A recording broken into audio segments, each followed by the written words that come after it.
All right, guys, we're going to talk about something because I'm really upset because I know how much these knives cost. This knife was not ground. I don't mean the blade blank was poorly ground. The sharpening on this knife was so poorly done that I have had to resort to something that I very rarely have to do. I had to break out this, which is about a 30 grit stone that you normally would use in a machine shop to knock burrs off of stuff, and then step to this 80 grit, and then to this diamond plate to correct the sharpening errors that are on this. This knife was so, and I'm gonna have to apologize to the customer. He's gonna have to pay extra. I've put a lot of work into this. This knife was so poorly ground. I still haven't even married up. When you would sharpen, the angle in the middle was different than the ends, and it had a recurve. This is a $400+ knife. You should not be experiencing that. Benchmade, fix your shit. This is a nice knife once you get it sharpened. I sharpened Pip Coronas, and once it was done, I have to admit, it is a nice knife. I looked at this and I was afraid that that was going to be the issue. I saw some glaring issues with the sharpening, and I thought maybe it was not going to be that big of a deal. I am working my ass off on this knife, and it's 20 CV. It's not easy. How hard is it to check your shit before it leaves the factory? This goes back to the shit that pisses me off about cold steel and other knives. They do a really good job with this, but then they send a knife out that they just expect. I got news for you. There's a lot of people who cannot sharpen 20 CV. They have to send it to people like me. That's an additional cost, and your knife should not be fucked up when it comes to you. So, but now that we've almost got it, after 35, 40 minutes of basically regrinding the edge on stones that should not have been used on a knife, now it's a good knife. It's a decent knife. It's not a $400 knife, but it's a decent knife.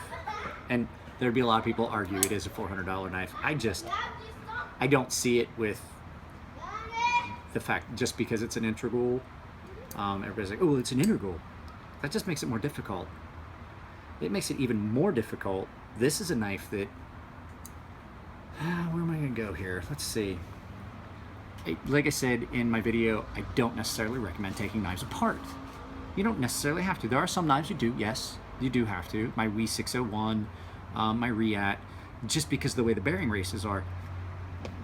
But this knife makes it even more difficult than it has to be, because now it's an integral. So now I can't get to all the little places I want to get to clean out that knife. And I definitely can't take it apart, not easily anyway. It's just, I don't know. I don't understand, and it just irritates me. But like I said, it is a fairly decent knife. It's comfortable. I don't like the penis clip. That's another thing. Pocket clip on these has a tendency to be a little bit loose. But as far as Benchmades go, it's not a bad knife. I just wish it didn't take so much work to get it to where it was actually sharp. Benchmades are famous for not coming real sharp. Sorry guys, if it's a backlash. I'm not saying that Benchmade doesn't make a good knife. They do make good knives. 940 Osborne, I would love to have one. I've never found one when I had money that I wanted to throw into it. But it's just little things. It's little things. Why do such a good job up to a point? I mean, that'd be like building a gorgeous sports car and then painting it with a fucking roller and brush. You know what I mean? You get to the point where you do everything on a knife that is the peripheral stuff, and then you get to the important part, which is make it sharp, and you fuck that up. Irritating. But what we have here is number 884 of 1000, the first production run of the Anthem by Benchmade. It is a full titanium integral, which actually is kind of cool. There's a lot of milling that goes into that. Sculpted titanium pocket clip. It is not a flipper. It is a axis lock And this is a fairly smooth axis lock. It snaps. You can flip it. Like, it flips. It thumb flips. But it doesn't have a flipper tab. It's a flipperless flipper. So I had to take a break. And I wish I could really show you. There is still, on this side, at the heel and tip, still a spot where the stone just isn't, it's not touching. And I'm gonna have to tell Chris that I'm gonna have to charge him a little extra because it was, the factory screwed it up. Now, I have seen ones that come back from the factory with a new blade or a their sharpening service. Oh my goodness. It's pretty horrible. So yeah, I'm gonna pause this. I will come back to this when I'm done and have calmed down. We'll take a look at the knife. Once again, I'm not upset with the knife. It's a really decent knife. Overpriced, not a $400 knife. But it's decent. It is a fairly decent knife. I'm just upset with the sharpening that they do at the factory. And to that point, I'll go ahead and say it. I was pretty upset with this Spyderco that I did reach out, by the way, to Amazon about this knife. So any of you to assuage your feelings that I might not be an honest person, I did reach out and tell them. They said, though, that many invoices, there's a good chance they're not going to be able to track it down. But I gave them the opportunity to charge me for it. So I do like this knife, but we'll talk about that later. That's not what it is. So we'll come back to this. I got to finish sharpening this. We'll probably be inside by the time I get to this because it's going to take some more work. It's going to take a while. This is one of those ones that I had good hopes that maybe I was wrong, that just eyeballing it, it was okay. Maybe I was wrong just eyeballing it. Nope. Completely jacked up. So here we go with Benchmade sharpening again. Cold steel sharpening. That's where I get upset, is with the sharpening. That's the whole point of a knife, is to be sharp, and that's the one thing that they keep screwing up. So well, I take that back. Cold steel's knives are sharp. This was not real sharp. It was sharp-ish. But we'll get into why I get upset about that after. Let me finish it. Maybe I'll have a beer and calm down a little bit. All right, guys. It is now 8:30 at night. I'm getting ready to eat cold leftover fried chicken because I have reached the point where I don't care anymore because I lost track of time. You know what I lost track of time doing? I told you I was going to try to calm down before I did it. I spent that entire time fixing this fucking knife. $400 by all rights. By all rights, as much time as I spent on this, I could have done 4 other knives. By all rights, the amount of time I spent doing this knife, I could have done 4 other knives. I basically spent the time that it would take me to make $100 to do one knife. One. Because Benchmade allows things to leave their line like that. And like I said, now, thing's awesome. It's great. The edge is straight and everything. Like, it doesn't have a dip here in the middle.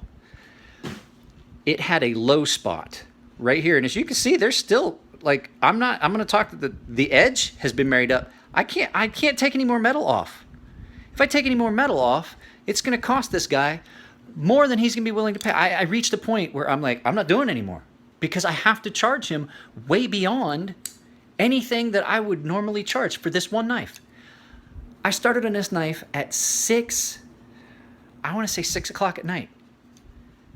It's 8:30. I just jumped in the shower. That means that from 6 o'clock to 8 o'clock, I was working on one knife for 2 hours. It doesn't take me that long to grind a knife on a grinder from a billet of steel and make a knife. And the big problem is because it's 20 CV, and 20 CV is very wear resistant. Now, here's the thing. This knife is sharp, and these are nice knives. These are nice knives. I don't want you to get it twisted and think that I'm saying, hey, it's a piece of shit because it took some... No, it's just the one-handed, crippled guy with only one eye that they got sharpening knives at fucking Benchmade named Lucky. I don't know what the fuck they're doing. And I've seen them worse. I've seen them come worse, but usually when it's like 154 CM or something like that, it's easy to correct. Or even if it's S30V or S35VN, I can get those done quick. But when you're dealing with something that is so wear resistant, like 20 CV, if it's wrong, I'm stuck working on it forever. And I shouldn't have to. I shouldn't. And the customer should not have to immediately take, I mean, I'm wrong. It is, if it wasn't for, I don't like the four-wheeler tread pattern and the penis clip. If it was a slick scale and didn't cost $200 more than it should, not something I would consider it. If it cost what a Benchmade 940, an Osborne 940 cost, like in the $200, I would pick one up, no problem. $400+, no. And then for their knives to come out of their factory so incredibly mis-sharpened. I mean, the thing is, the customer would not have been able to maintain an edge on this. Wouldn't have been, because unless you're using just the ceramic rods, which don't do that good of a job, to tell you the truth, you wouldn't have been able to sharpen it. So now, I do have to say, good knife. Good knife, which is an uncommon thing for me to say about Benchmades. It is a good knife. Overpriced, kind of phallic on the pocket clip, but they're sharpening. They're sharpening whoever they've got doing it needs to go back to school. Now I've had knives that were worse, and it's because they were sent out for the free sharpening service. And what I can picture is they got some 19-year-old kid like, "Hey kid, you want to learn how to sharpen?" "Yeah." "Pile of knives over there, go get started." I mean, the best way to get good at something is to do it bad at first, but when you're doing it on other people's stuff, that's not the way. So, all right, guys, that's the end of this. This is the second video for the day. I had 5 knives I wanted to get done today, and I got 2. The first one was quick. First one was quick and easy. Quick and easy. It was at Ferrum Forge, and it's 20 CV. See what happens when a 20 CV blade is ground right, and how long it took me to do Elliot's knife? Well, I'm not going to tell you because it ruins the magic that goes with me sharpening knives. But a blade that is done right, I can do 15, 20 minutes if it's done well. I can bring it back up and I can take out issues and things like that. With it being a virgin edge with Elliot's knife, and Elliot does a really good job setting the edge and angle and edge geometry, it took me about 20 minutes. It took me about 20 minutes, I'm not gonna lie. But like I said,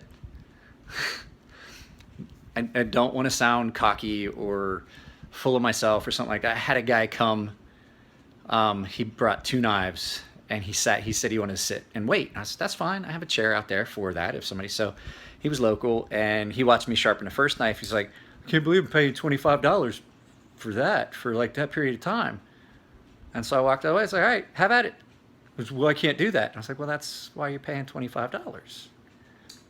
Because I have, 1, the tools to do it the way you want it done, and 2, I pride myself on doing it well, and I have tried really hard to get a good name for what I'm doing, and regardless how long it takes, I put out a good product, because sometimes I'll make $25 in 20 minutes.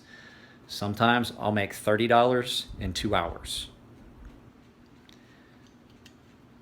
You know?